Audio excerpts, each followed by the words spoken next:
Olá pessoal, tudo bem? Essa é a nossa terceira aula de eletroquímica e hoje nós vamos falar um pouquinho então nessa aula sobre célula galvânica ou pilha, né? Quando a gente fala de pilha, esse termo ele vem da primeira montagem, na verdade, de uma célula galvânica que foi através do empilhamento de diferentes lâminas de metais, né, de zinco e de cobre, intercaladas sempre por um papel embebido em uma solução. Então, o termo pilha, na verdade, ele vem daí, que era a pilha de Daniel, né? Então, pessoal, para a gente falar um pouquinho mais agora da pilha, eu vou começar a projetar a minha tela aqui.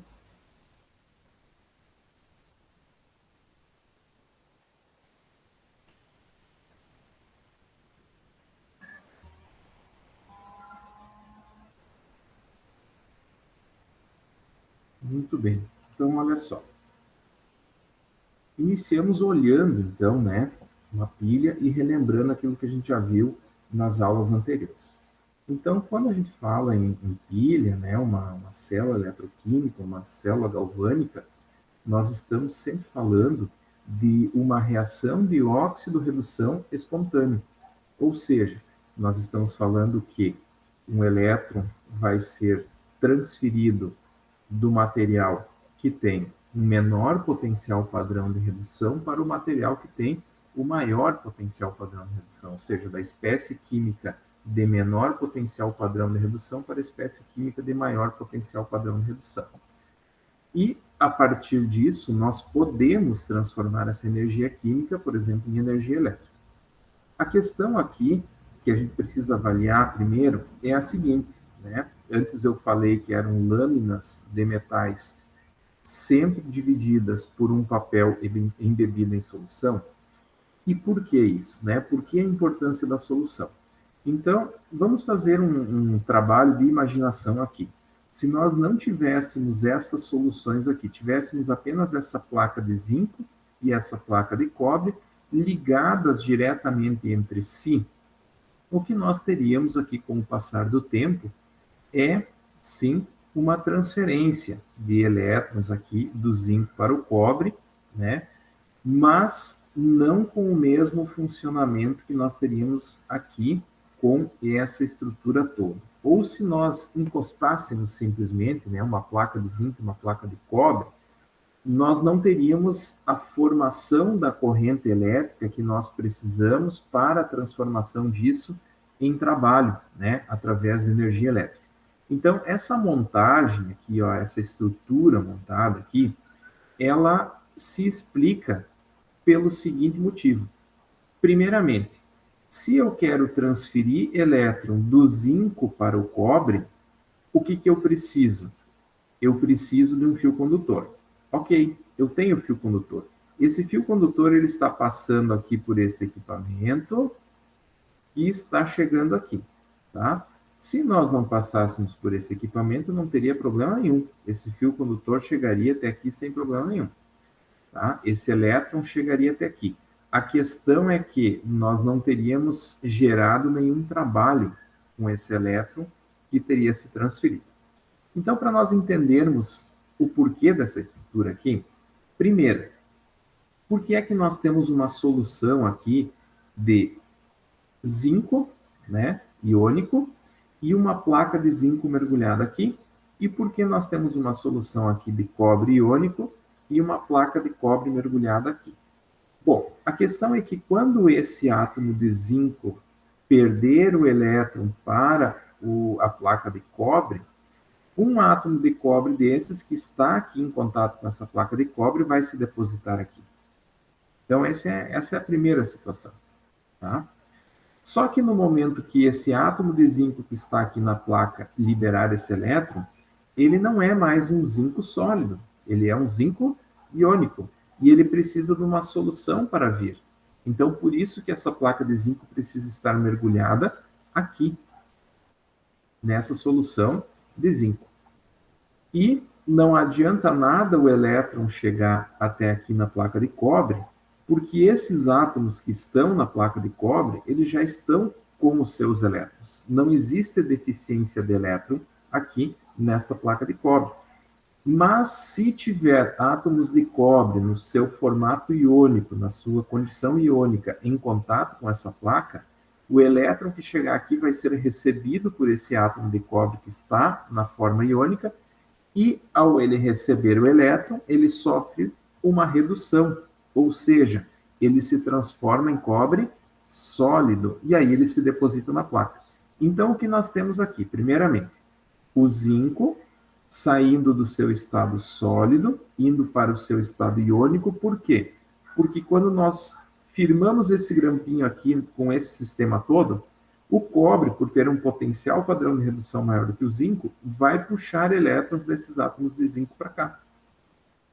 O que vai acontecer com esse átomo de zinco que estava na placa? Vai vir para a solução. O que vai acontecer com esse elétron que saiu lá do zinco e chegou até aqui? Vai ser recebido por um íon cobre, que vai sair desta condição para esta condição. E aí, entendermos também um pouquinho o porquê da ponte salina. Tá? Essa ponte salina aqui, ela serve para fazer o equilíbrio de cargas nas duas soluções. Porque, olha só, se eu tenho átomos de Zn2+, vindo aqui para esta solução, chega um momento que eu vou saturar essa solução de cargas positivas, de Zn2+. Ao mesmo tempo, eu tenho íons cobre saindo da solução e se depositando na placa. Então, vai chegar um momento que eu vou ter deficiência em cargas positivas nessa solução aqui. E a ponte salina significa o quê? Significa que nós temos um sal dissolvido aqui. E o que é um sal? É uma ligação iônica, onde eu tenho íons positivos e íons negativos. Então, quando começar a saturar de íons positivos aqui, os íons negativos vão se deslocar para esta solução, os íons negativos do sal vão se deslocar para a solução para compensar. E quando começar a faltar íons positivos daqui, já que esses íons de cobre vão se depositando na forma de cobre sólido, os íons positivos aqui do sal vão suprir essa necessidade aqui também. Então, nós tivemos um primeiro panorama dessa questão que nós estamos falando aqui. Tá? Agora nós vamos para uma análise um pouquinho mais detalhada. Então, olha só. Por que o zinco fornece elétron para o cobre? Esse quadro aqui nos dá esta resposta. Por quê? Porque o zinco tem um potencial padrão de redução de menos 0,76, enquanto o cobre tem um potencial padrão de redução de mais 0,34. E aí, se nós formos lembrar na nossa aula anterior, quanto maior for o valor do potencial padrão de redução, significa que mais essa espécie química quer receber elétron. E se ela quer receber elétron, ela vai se reduzir, por isso o potencial padrão de redução. E entre o zinco e o cobre, a espécie química que mais quer receber elétron, que tem mais potencial para receber elétron, é o cobre. Por isso que o sentido de deslocamento do elétron é do zinco para o cobre. Pois bem, agora nós chegamos no porquê o elétron sai do zinco e vai para o cobre. Então, eu vou fazer uma parte agora e nós vamos avaliar aqui, nessa equação que nós vimos na aula anterior. O manganês se reduz e o carbono se oxida.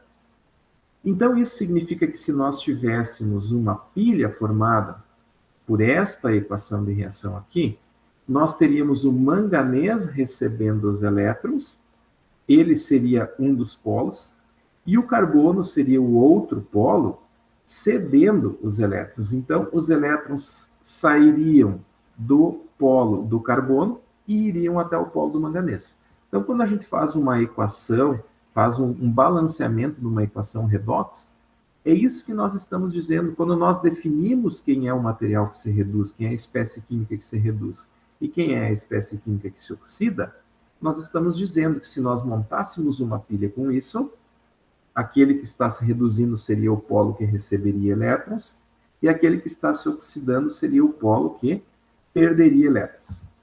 Pois bem, agora nós vamos então para a análise do porquê o zinco é o polo negativo e o porquê o cobre é o polo positivo. E aí nós definimos, o polo negativo da pilha é o ânodo, o polo positivo da pilha é o cátodo, né? Ânodo de ânion, né? Toda espécie química que tem uma carga negativa é um íon negativo, ou seja, um ânion, por isso ânodo. Toda espécie química que tem uma carga positiva é um íon positivo, ou seja, um cátodo. Então vejam o que está acontecendo aqui. Ó. Neste polo aqui, que é o negativo, se nós formos olhar o porquê definimos esse aqui como ânodo, basta nós olharmos o potencial padrão de redução. O zinco tem o menor potencial padrão de redução. Então, nós podemos dizer que ele tem o potencial padrão de redução negativo. O cobre tem o maior potencial padrão de redução, o potencial padrão de redução positivo.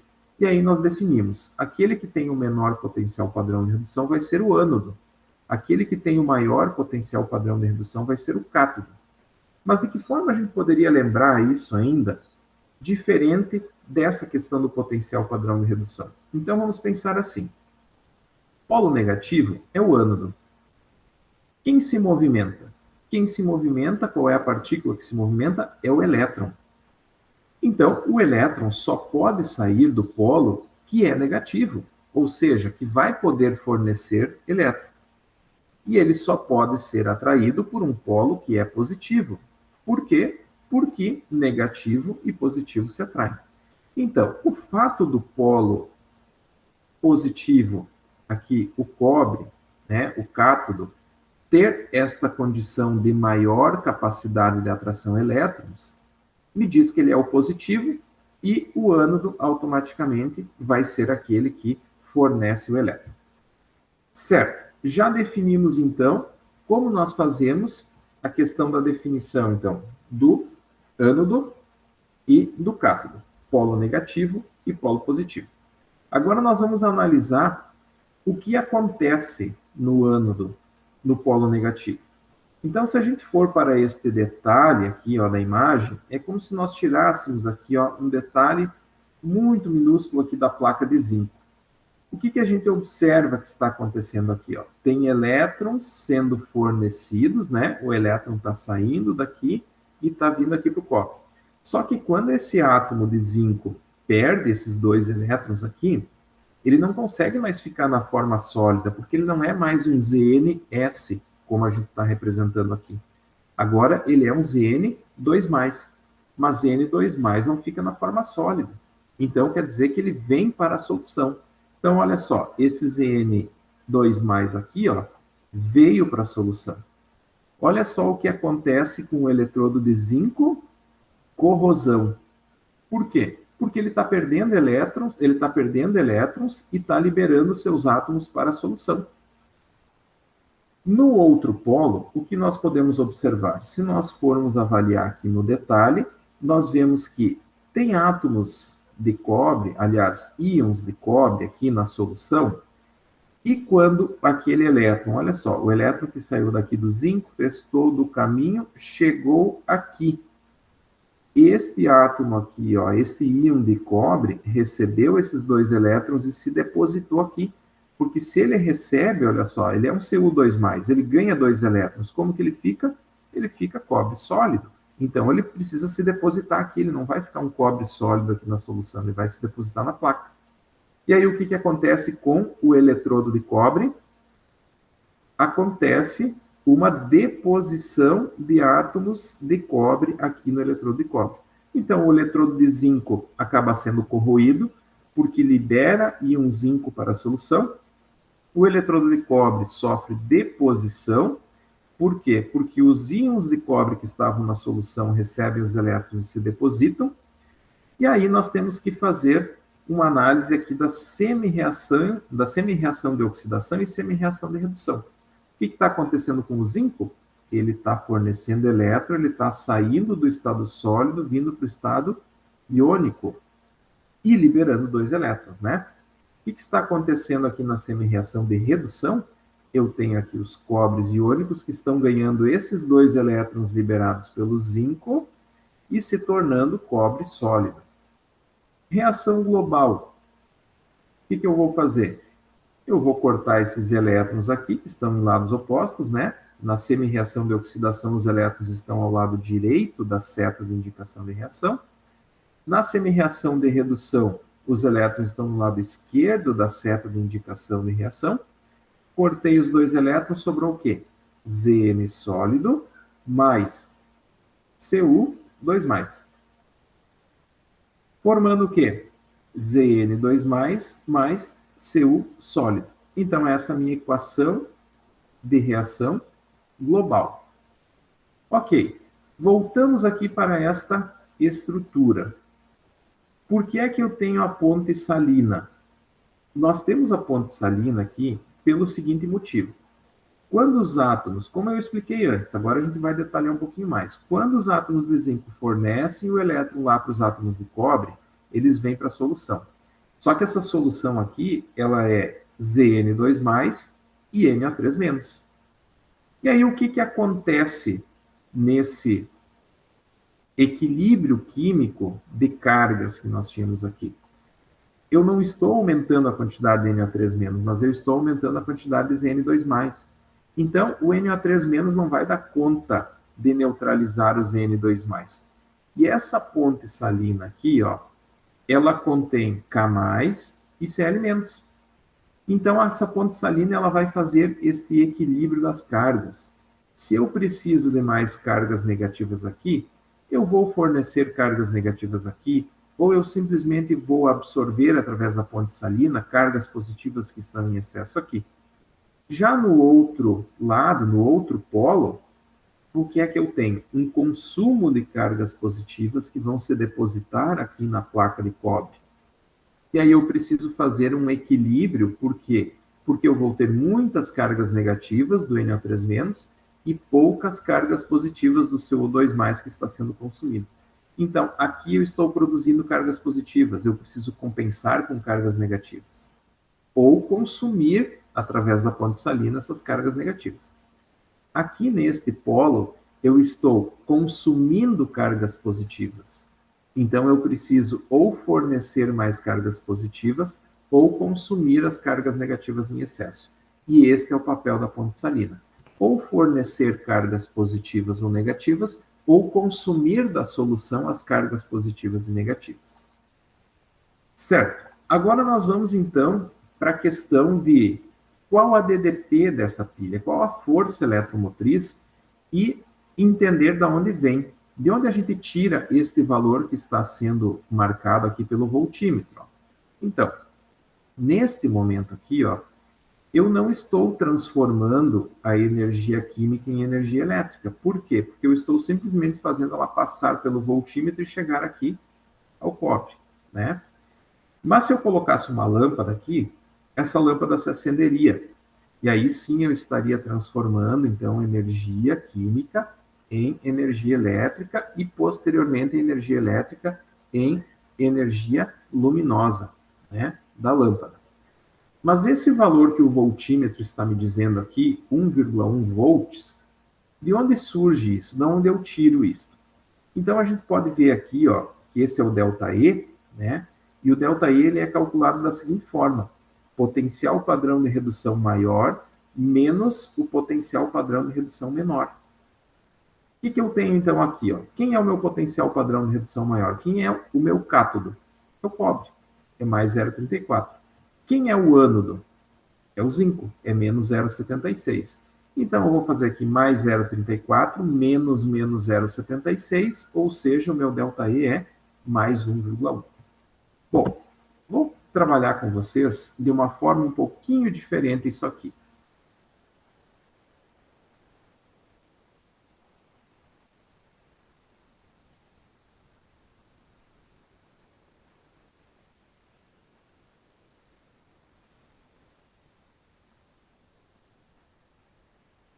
Aqui eu tenho 0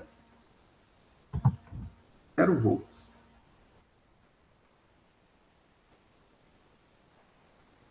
Certo? Aqui eu tenho mais 0,34.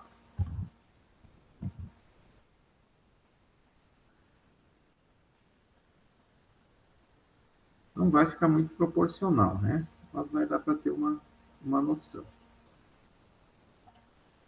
Aqui embaixo, eu tenho o menos 0,76. Ou seja, aqueles potenciais padrão de redução que nós vimos ali, ó, menos 0,76 do zinco e mais 0,34 do cobre, qual é a diferença que eu percebo aqui? Qual é a variação que eu tenho aqui? Ó? Qual é o tamanho dessa variação?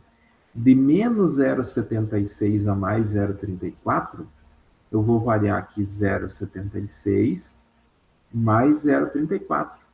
Ou seja, eu vou ter aqui, de fato, uma DDP, ou um ΔE, né? Vou botar aqui DDP, igual a 1,1 ou 1,10 volt. É isso. Na verdade, a DDP, a FEM, né, que é a força eletromotriz, a ΔE, é isto. Tá? Essa variação aqui entre um dos potenciais padrão de redução e o outro potencial padrão de redução. Eu cheguei até o zero aqui, então quer dizer que eu tenho 0,76 e do zero até o 0,34 são mais 0,34, ou seja, 1,1 volt. Tá? Muito bem. Então, nós já vimos essa questão aqui do funcionamento da pilha, já vimos também essa questão aqui do cálculo da DDP, já vimos o que acontece com o eletrodo negativo, que é o ânodo, já vimos o que acontece com o eletrodo positivo, que é o cátodo, já vimos como a gente define o eletrodo negativo, como a gente define o eletrodo positivo, já vimos as duas semi-reações e a soma dessas semi-reações para a reação global, e agora nós vamos ver um pouquinho também sobre a terminologia, a notação da célula. Então, olha só, o que acontece? Como nós representamos uma célula a partir dos símbolos químicos? Então, esta aqui é uma notação de célula. Eu estou dizendo que aqui, ó, que o zinco sólido, em interface com o zinco aquoso, está separado por uma ponte salina com um outro eletrodo de cobre iônico em interface com cobre sólido, e que o zinco sólido está se transformando em zinco aquoso e o cobre aquoso está se transformando em cobre sólido. Esta é a explicação da notação, como eu coloquei aqui para vocês então também, ó. O zinco é o ânodo à esquerda, aqui, né? O cobre é o cátodo, aqui à direita. Esse tracinho aqui significa interface sólido-líquido, ou seja, aqui eu tenho o zinco sólido em contato com o zinco na forma líquida, na forma iônica. Os dois risquinhos aqui, ó, é a ponte salina e o meu cátodo aqui à direita também, o cobre iônico, aqui nessa solução iônica, em interface com o cobre sólido. Tá? Aqui, inclusive, estão representadas as cores das soluções. Ó. A solução de zinco, ela é acinzentada. A solução de cobre é azulada. Muito bem, pessoal. Então, essa foi a nossa aula, né, de eletroquímica, onde nós falamos aí um pouquinho sobre a questão da célula galvânica, né, da célula eletroquímica, onde se produz, ou melhor dizendo, se transforma energia química em energia elétrica, onde nós definimos que polo positivo é aquela espécie química que tem o maior potencial padrão de redução. Polo negativo é aquela espécie química que tem o menor potencial padrão de redução. Aquela que tem o menor potencial padrão de redução, obviamente, vai ser aquela que fornece elétron para outra, porque é ela que se oxida, e então o polo negativo se oxida, o polo positivo se reduz recebendo esses elétrons. Certo, gente? Acredito que deu para a gente dar uma revisada nesses conceitos, né? Espero que possa ter contribuído com vocês aí com essa aula, e até a nossa próxima aula, onde estaremos falando um pouquinho também sobre essas alterações daquela DDP, do potencial de célula, a partir de mudanças de concentração. Um abraço a todos.